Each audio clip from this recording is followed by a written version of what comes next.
And we're on air. But I don't want to see my ugly face, so we'll do that. Okay, right. So we're now being recorded on YouTube. I just suppose I should start to try to stay in front here, but I can never do that. Otherwise, my voice won't be picked up either. If I go outside or go too far away, just remind me once again. Not only is it being recorded on YouTube, but it's also being broadcast live. So in theory, you could stay at home in your bed, in your pajamas, and watch the lecture from there. But I'd really like you not to do that. All right, come to class, it's fun. Sometimes there are chocolates. Okay, I'll admit once here there are chocolates. Right, so something that won't be recorded on YouTube is the contents of this little camera. Maybe I can hook it up somehow. I haven't tried that, but I tried like 3 weeks ago before classes started, and it didn't work then. But for those people in class, or for those people on YouTube, I'm quickly going to show the books. Oh, I don't need the camera. I'll just hold them up. So this is the one book you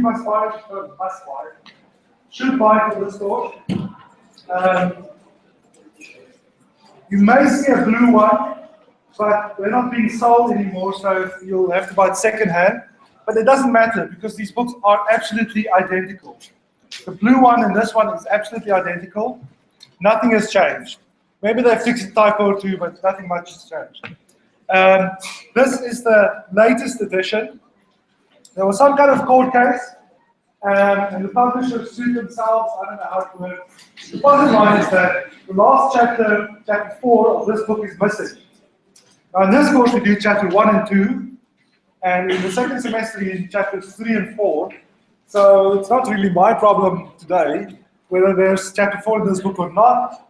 We have some kind of deal with the publishers that you can download the last chapter. You can download the last chapter. So it's not a big issue unless you want a real paper copy. In which case I suggest you try to find a second-hand copy of this one. This isn't being sold either because of this international court case. I don't know why they violated their own copyright or how it works. I'm not sure.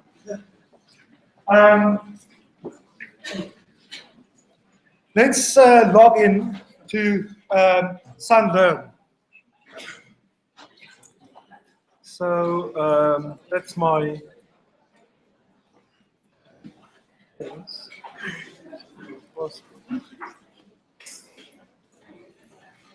So you've all logged into SunLearn for some course, I hope. For something. If you do, you'll see that there's a 113 and a 114. I'm not going to pay any attention to 113. In fact, I've never been there. Let's just see what happens if I actually go to 113. Nothing. Okay, so this really, I'm not going to touch the 113 page on SunLearn. I'm going to put everything in 114. And you all should be on 114. If you're not, please contact me. Let's go back. Oh, that's the wrong course. Oh, my mistake. I misclicked. But as you can see, 113 is empty. But 114 ought to have stuff. Okay, right. I put up the module framework. It's incomplete, mostly because all the demi names are missing, and we only this morning kind of figured out how many demis we're allowed to have, because we get a budget from the faculty to hire demis. I haven't sorted it out yet, but now we know, and we can hire them, and I'll put their names in this document.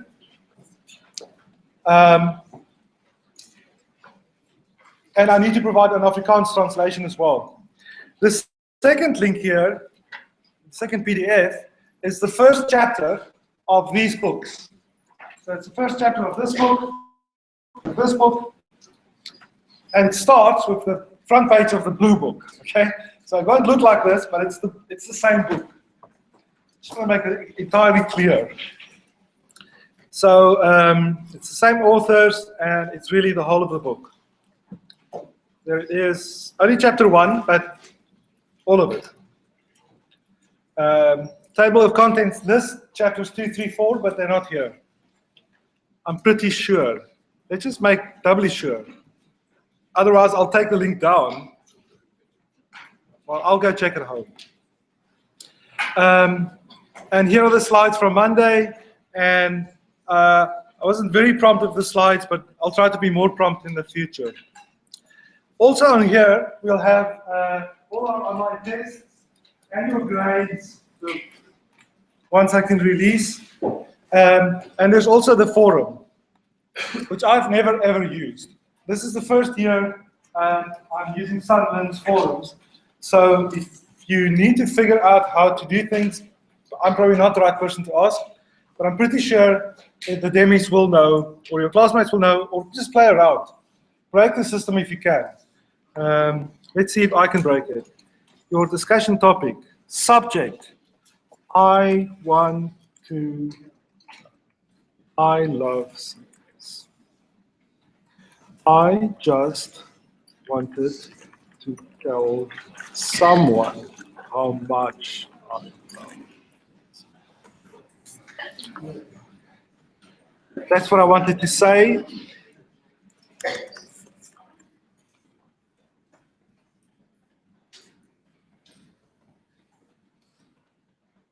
How do you spell counseling?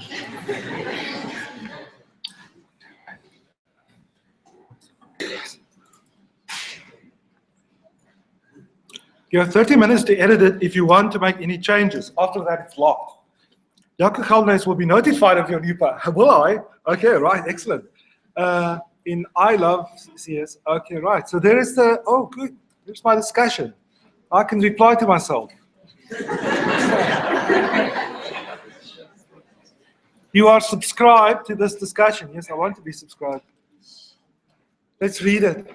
Oh no, this is going to Jaco Geldenhuys' profile. No, don't care. It's discussion. I love CS, that's a topic. Here's the first post. Now I can reply to that. And if you post a question, some demi will reply to your question, or me, or Javon. So everything's hunky-dory. I think I like the system. Coolio. Let's go to the front page. So the forum. If we want to announce anything really important things, we'll put it in this other forum called announcements, which I don't think you can access. I can add a new topic, but I think you can't. Can I change to being a student?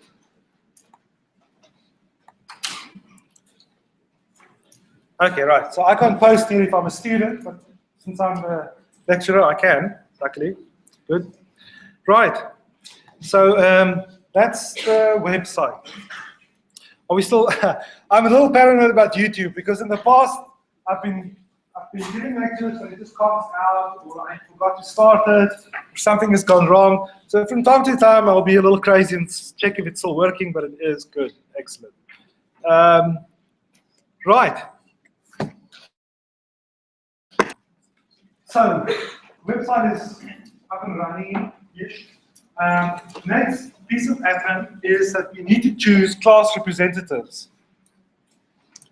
I will need 4 class representatives from this class. So I make 3. Let's make it 4. I've been using that as a mirror. How does this ever? I've never seen someone do that in the wild.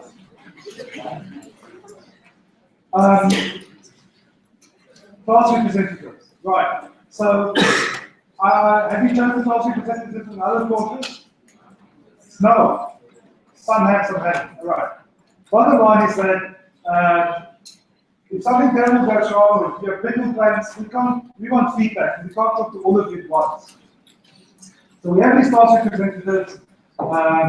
Elected, in some sense. If you have complaints, if you have questions about the course content, of course you can go to the forum, or if need be, you can come to me, go to Javon, best of all is ask for Debbie if you see one. But if you have complaints like, oh, I hate the lecturers, they have bad body odor, the class is going too fast, too slow, and I'm too scared to say it. So if you have any issues like that, the version is that you send an email to the class representative, And twice a semester, or maybe three times, we meet with all our class representatives, from first year to postgraduate. And they meet with the lecturers, and they openly and honestly discuss all the issues. So if something's going great, they'll say, everybody loves the classes, everything's going fine, everybody's happy. If there's a big complaint, they'll give that back to us. It's going too fast, it's going too slow, there's too many people copying work, there's not enough computers working in the labs, all kinds of complaints. We haven't had those complaints, but things like that. So, and then we actually respond to that, because we want to make the course better. We want the course to be the best course on the campus, and I'm sure it is. I'm convinced. Look, who's our competition? Courses that you're not taking, things like sociology and psychology, those things can be exciting because you're dissecting animals. I don't know what's going to happen. But you're not taking those courses. So our competition is things like maths, okay? Physics could be kind of exciting, I guess, if you've got the right lecturer. What else can be exciting on campus that you'll be taking? What? Lablably. And then, of course, there's the DCOM students. Actuarial science. Well, that's a real big competition for us, really. I'm sure it's fascinating stuff. And if you like it, the most important thing is you like something. If you don't like it, you're not going to do well. I mean, you guys, you're going to be, most of you, some of you, all of you maybe, are going to be stuck with computer science for the next 3 years. If you don't like it, that's a big mistake. Because you are going to spend a lot of your life doing it. And so it's important to do what you like. If you are studying BSc, but you really want to do music, you made a mistake. Even though there's no money in music, you'll probably end up with drug overdose or something like that. You should still pursue what you like and love. You should follow your passion. It's really important to us. Right, so, class representatives. I'm not sure how to pick someone. Is anybody prepared to be a volunteer? Oh, excellent. At least 4 volunteers. That's more than enough. But unfortunately, I can't take you. How can I take you? Oh, you're excellent. You're a woman, aren't you? You can't have all males. That's against computer science political agenda. So, will you four guys just come and give me a few addresses after class? We sent you one small little form where you can send, and the duties are basically you should receive and file complaints from other students, chat them from time to time in class, and then you must come to this meeting. And also, maybe the Sciences Student Representative Council will contact you and ask that you to show a video in class about some kind of outreach that the university is doing, and that's fine. We have those every year. So that's class representatives. Website is up and running-ish. I'm very bad with the website. I just don't like Sunderland.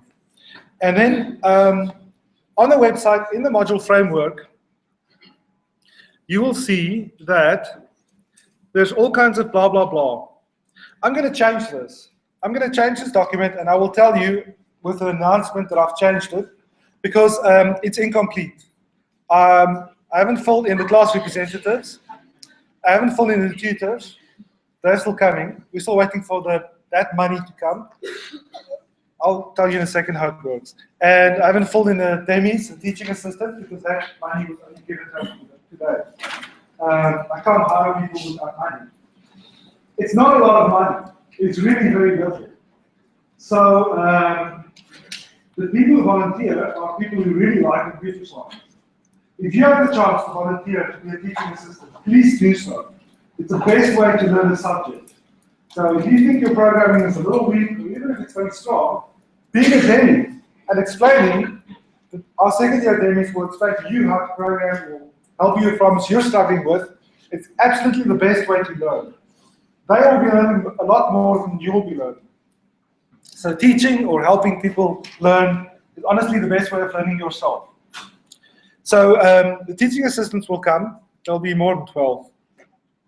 The tutors will come when I get the money. Class reps, I'm getting the emails now. Course, blah, blah, blah, blah, blah, blah, blah, blah, blah, blah. And then there's the schedule. So it's supposed to be a week by week of what we're going to do. It's the same thing as that little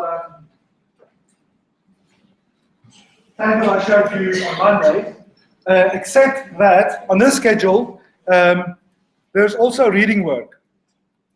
So starting in week 4, which is still a long way off, there is a few pages, 5 pages. How long could it possibly take? I mean, I can read the 5 pages now out loud. It won't take very long. 5 pages. That's oh my God, it's not pictures. Look, it's a big diagram. Okay. So you're going to be really happy reading this. But you have to read it before class, because I am not going to cover the whole textbook in class. I'm not going to cover the slides either. There's no point in me just reciting what you can read for yourselves. So in class, we'll be doing more practical exercises based on the work that you've read, and we'll discuss questions you have, and if there's something tricky, we'll go over that. But the point of the classes is that we don't want to just recite the textbook. Now, maybe some of you are a little scared because you've never programmed before, and I don't want you to be. And maybe some of you are a little cocky because you can already program Delphi, and there's really nothing you can learn in this course. But I don't want you to be cocky either. So if you can program, this reading work will be a cinch. I mean, it won't take you any time. You may not even read every word. You may just like glance at it and see, I know this stuff. That's probably a mistake, but never mind that. But if you can't program, you're going to make your program. Don't worry about that. In preparation for that, I want you guys to start the reading work this week. So I want you to start here where it says Monday and read this work for this coming Monday and read the next plot for next Wednesday. So you're going to read ahead. Even while we're doing something else, problem solving, you'll be reading ahead so you get some background of what we're going to do. Even if you don't understand the word, just read all the words, right? Just let them sink in. And then when we start this work, you'll be rereading it. You'll see it for at least the second time. And there'll be other mechanisms so that we're going to teach you to program. We didn't have a bridging course this year for various statistical reasons and legal reasons. Universities restructuring the way it presents these kinds of courses, and things just didn't work out. But usually we have a bridging course at the start of the year, which is like a boot camp. And students who didn't have programming at school would come for a whole week.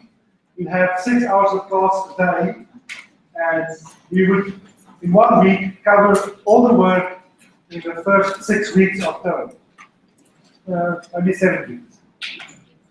So we still have those 5 days that we're working. It's just spread out a little bit more.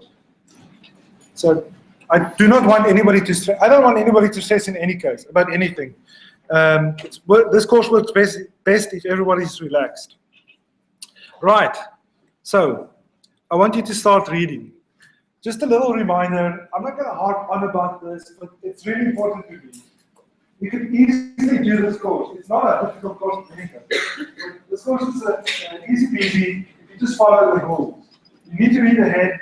So I want you to allocate some time in your schedule every single day, just after you've woken up. You had the first tea, you had the coffee, you're in bed, just done your yoga, meditation.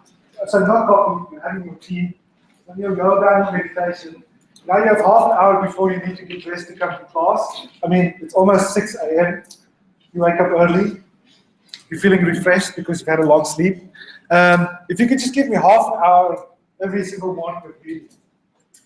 Or maybe in the evening after you've seen your martial arts instructor and you're having your evening tea, before you have your simple meal of lentils, because you're now vegan.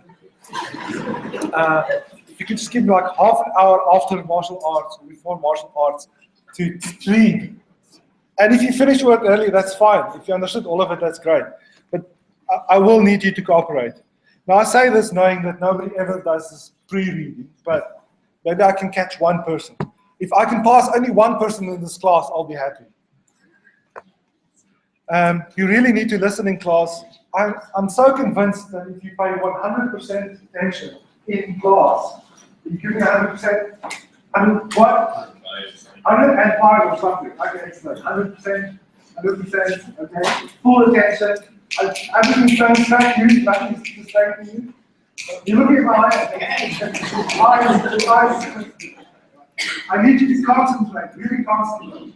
Like you're flying a Boeing, okay? If you're flying in the Boeing jet, you won't be looking at your phone for a mirror, will you? No. Okay.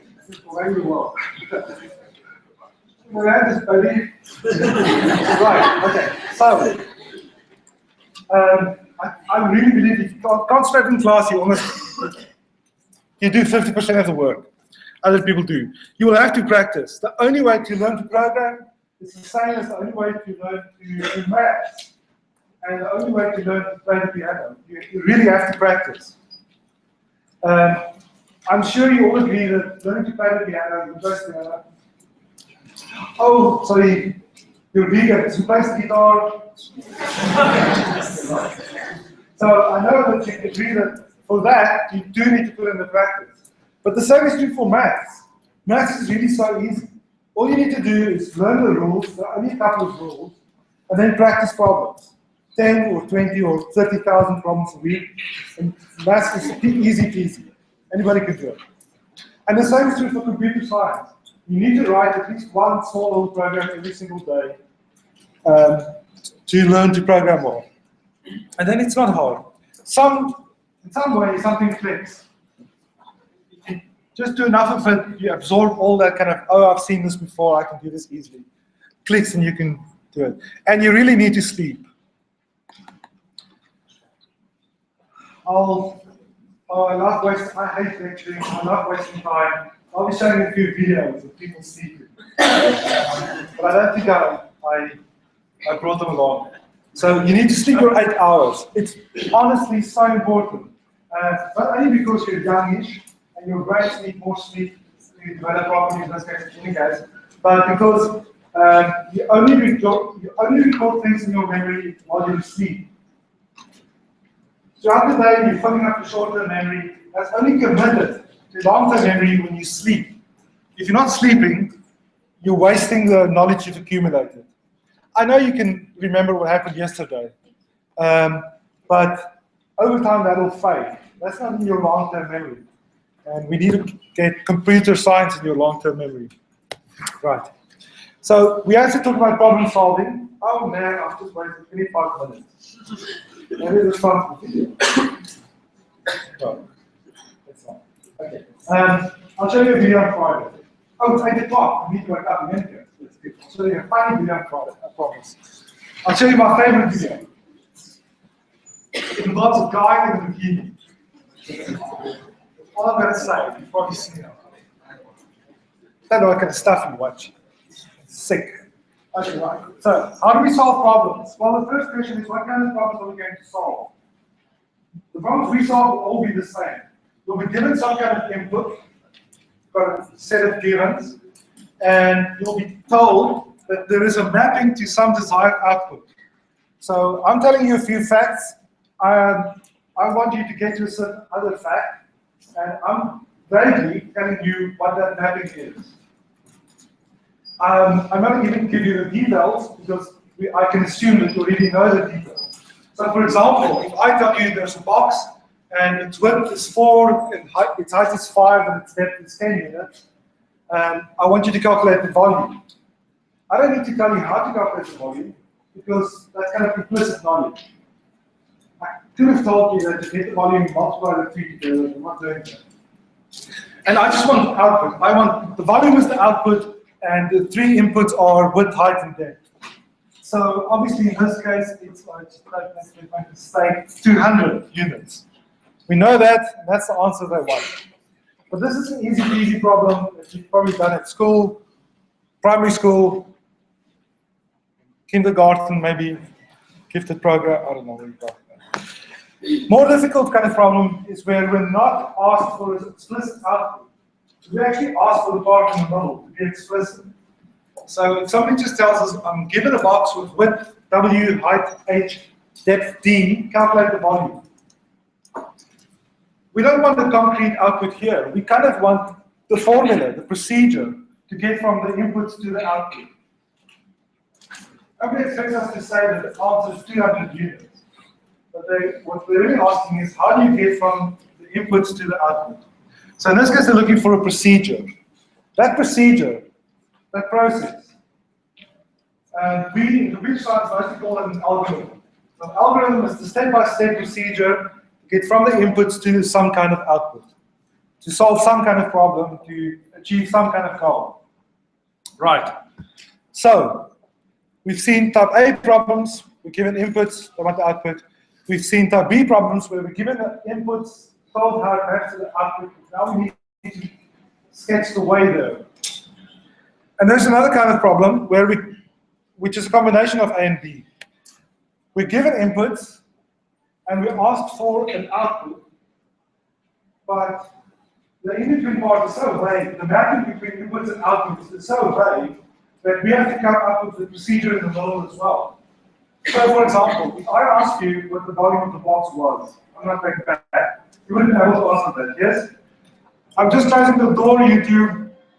It's making noise. I'm cleaning the floor. Something. I can hear a boom. Oh, they're probably fixing up the cafeteria. Excellent. Right. But you know, what's your name? Rob. Rob. Robin. Robin. Yeah. Robin. Robin. Why did you change it? No, it's He's okay. Okay.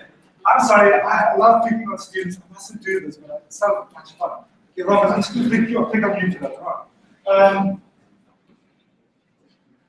Do you know the answer? Okay.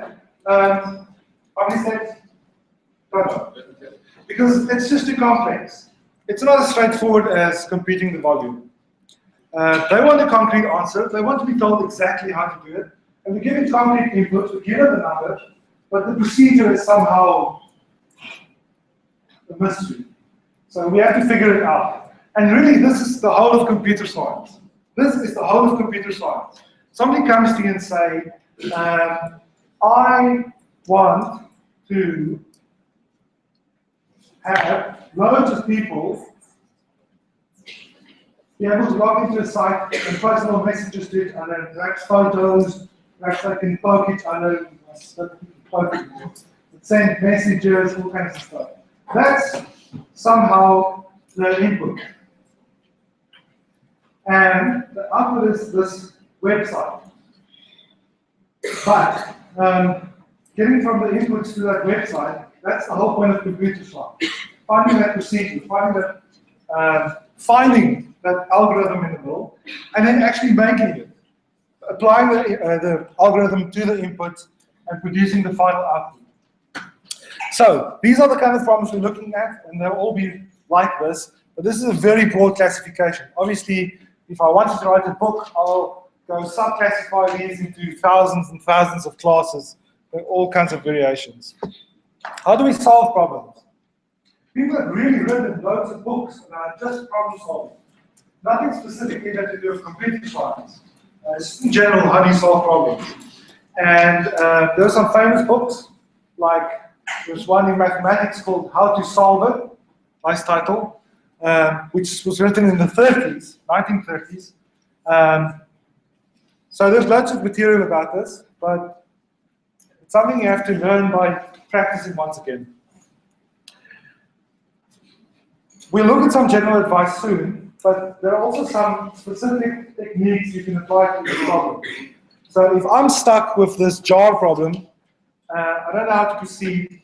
There are very specific ways of getting from the inputs to the outputs. And I can ask myself, let's say I have 4, because I do have 4, 4 techniques. Which of these 4 techniques am I going to apply in this case from inputs to outputs? So, in the next lectures, we'll be looking at these 4 techniques. We use a lot of computer science. They're not the only ones. They're not even necessarily the most important ones, but we do need them in this course. So we'll be looking at something called induction. Who's heard of induction? Oh, okay, excellent. Invariance. Decomposition. Oh, please, everyone has heard of decomposition. What happens to a corpse? And exactly the same thing. Brute force. Okay. Well, everyone's heard of the name. What does it mean, though? We'll find out. Before we start looking at those techniques, as I said, there's tons of stuff on general problem solving, and there's something called the 4-step approach, but you can find so many alternatives. I'm sure you can find 20 different kinds of 4-step approaches, and 5-step approaches, and 3-step approaches, who knows. Let's just look at this and see if we like it. If we like it, we can use it. Otherwise, just forget about the problem. I have no issue with just forgetting about something. Easy peasy for me. So, step 1, understand the problem. That is kind of important because often I see in the class the student sitting alone in the corner crying. And then you go over and you ask, what's going on? Is your cat crying? Are you crying because of your hideous deformity? Is it your hair? And I said, oh! They're starting to go for this problem and they just can't solve it, and they think computer science isn't for them. I made the wrong choice. They should have gone to cosmetic school like their father suggested. You know. And then you have to ask Akira, what's going on? Let's put the problem together and let's see if we can't solve it. And then I say, but I just don't know. And I myself feel uncomfortable speaking to guys like this, but I said, I don't know what's going on. Okay, Johnny, let's just relax. And then they say, oh, I have to do this kind of differentiation, but I wasn't good at school, I didn't have maths at school, I only had German, and I can't differentiate equations. And then you say, Johnny, but no, you didn't understand the problem. They're not asking you to differentiate. It's something entirely different. It's something you can easily do. They're asking you to translate this sentence into German. It's not differentiation at all. So the very first step, where loads of people fail, even people who are good, is that they don't understand the problem properly. It's critical that you understand what exactly they're asking you to do. Okay, second, design a solution. Excellent. Formulate the solution, which means write a program, and test that it's correct. You have to test because we love asking tricky questions, where we make students think that just solved a big problem. And then they come with a little program, and we laugh, and we laugh, and we laugh, because you can just see that it's wrong. Because the student didn't test the problem. Little catch in the problem, and they didn't test it. And we just laugh and laugh and laugh. Another student failing. Oh, good times. Okay. I don't expect you to memorize. I want you to focus in class, not so much at your eyes format, okay? You don't have to memorize all these questions. These are the kind of things that you'll naturally ask yourself once you solve the few thousand problems. To understand the problem. What exactly are the inputs? What exactly are the inputs? What am I given? Am I given a list of numbers? Am I, Robert? Yes. Are they numbers or are they integers? Are they integers or are they positive integers? Can they be 0 or not? How many numbers? Unlimited? An infinite number of numbers? A list of numbers? Or is it just unbounded? What's the difference between unbounded and infinite, Robin? Excellent. Big name. I know. Are you Japanese? I know a Japanese name. I spent a little time In Finland, an I1 is a Finnish number. It means the only one. So parents have one child, and I don't know what they do with the other children, but they have only one child, and it's uncalled I1. In any case, what's your other name? Jason? Excellent. What can I ask you? Oh, the difference between infinite and unbounded. If I give you an infinite list of numbers, how many numbers are on the list? Infinite. But how many? Well, they're infinite, they never end. So I can't put a concrete number to them. They are countable. If it's a list of numbers, I can sometimes number them from 1 to a very large number. I can give digits to the number, but I'm never going to stop giving them numbers. Unbounded means I give you a list, and if you look at the list, there's only a certain number of numbers on there, only 10, or 20, or maybe it's 40. But I'm not telling you the upper limit for how many numbers will be on the list. So if you design some kind of algorithm to do something with those numbers, you must be prepared for any number of numbers. But if I give you a list, you can look at all of them. You don't know how many there will be, but it will be bounded, it will be a finite number, you can look at all of them and do something with them. If it's infinite, you can't look at all of them because they never stop. So there's a subtle difference between infinite and unbounded, but I'm sure you'll find out. Okay, what are the outputs? Exactly what is expected. Often it's a units problem. What exactly are the units required for the output? What is the specification of the problem? So what exactly is the mapping from the inputs to the output? Is there an exact, do I know exactly how I get from inputs to outputs, or is something unclear? If it's unclear, it may be that this specification, this getting from the inputs to the outputs, is impossible. It may be that the specification cannot be satisfied. If I ask you, I said it, I'd work through the whole class. If you just all sit in the same place tomorrow, on Friday, and also wear the same clothes. I really appreciate it.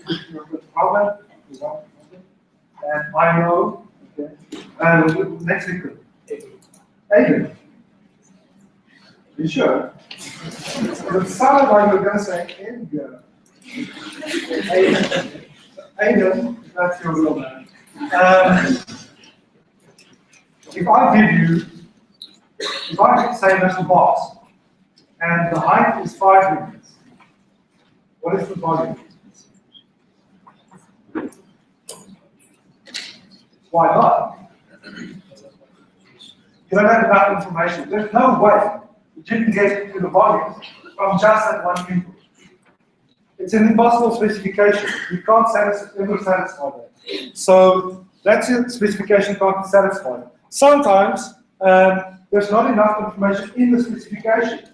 So, Aiden, if I give you a box and I say the height is 5 units,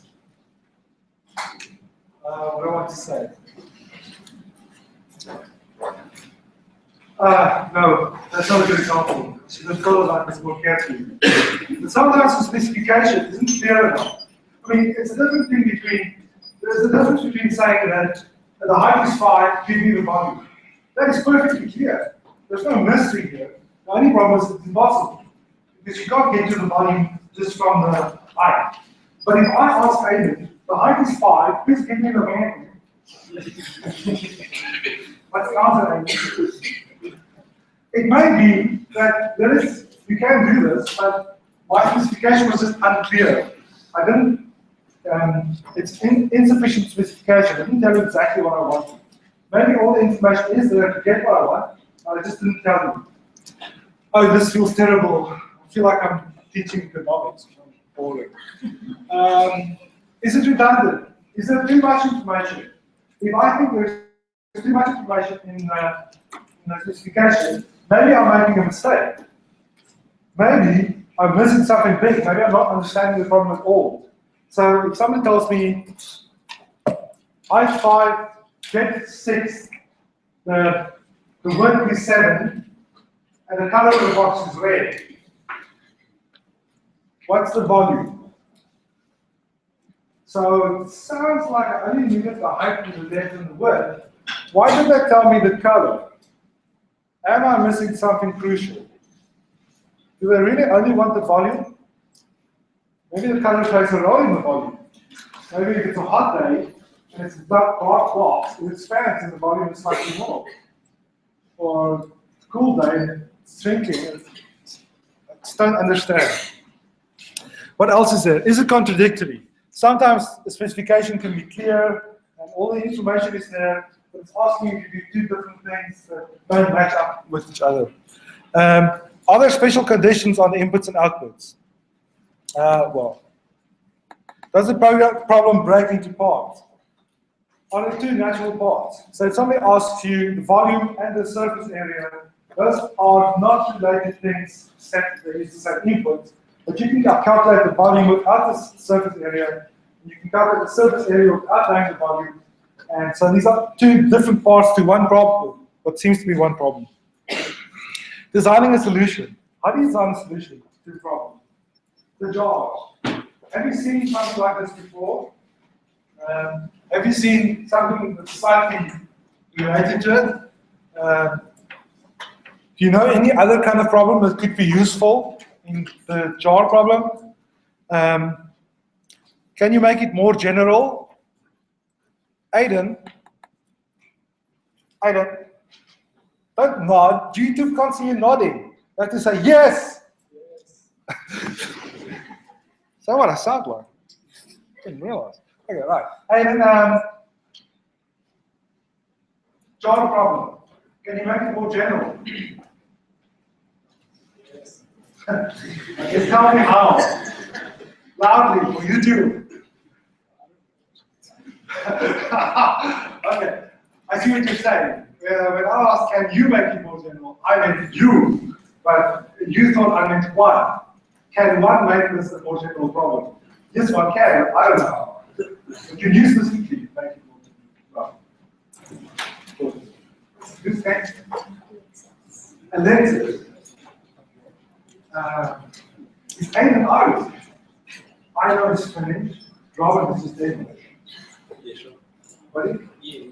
What's the Irish? I'm not Irish at all, no. Where's it come from? Where's who come from? Robert, your name. I know, it's originally. The name, oh, when I was born, I think a couple of robins nesting inside, so. It's like, oh, that's cute. When you were born or when you were conceived?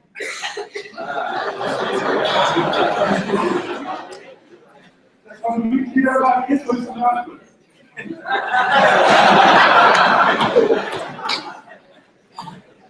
Okay, right. The next is where does it come from? What other names are related to it? Where does that come from? It's Greek name. Maybe Alex is also Greek name. No. I was going to ask you, can you make it more general? What does it mean to make something more general? The problem more general. You're generalizing, so when you generalize, you're always throwing away detail. Generalizing is the same thing as abstracting. That means throwing away some detail of the problem that may be important. It may be important to solve it, but it may also be that if we generalize, we actually make the problem easier. It's what this is perhaps not to be the case for this particular problem, but let's just as an exercise generalize it. So the problem was we have 3 jars of sizes 11 liters, 9 liters, I have to stop 4 liters. Would you like these jars? We would like these jars to collect 6 liters of water. If we generalize that, we'll be throwing away the details. So we'll be throwing away the 3 jars. We have n jars, we don't know how many, but some number of jars. And the first one contains 11 liters. Let's generalize that. Let's say the first one contains K liters or A liters. The second one contains B liters. The third one contains C liters, and so on. So I've thrown away the details that I know about the problem. 3 jars, 9, 11, 11, 9, 4. And I've replaced them with more general numbers. Variables can be anything. Okay, I have to stop and I have to give a 10-minute Afrikaans summary. So, oh, did anybody want translation? I should have asked. I'm so sorry. I'm not used to that. But you must tell me if you want translation. I will give a summary at the start of the next lecture. I promise on Friday after I show you the video. Right. Excellent. Thanks, guys.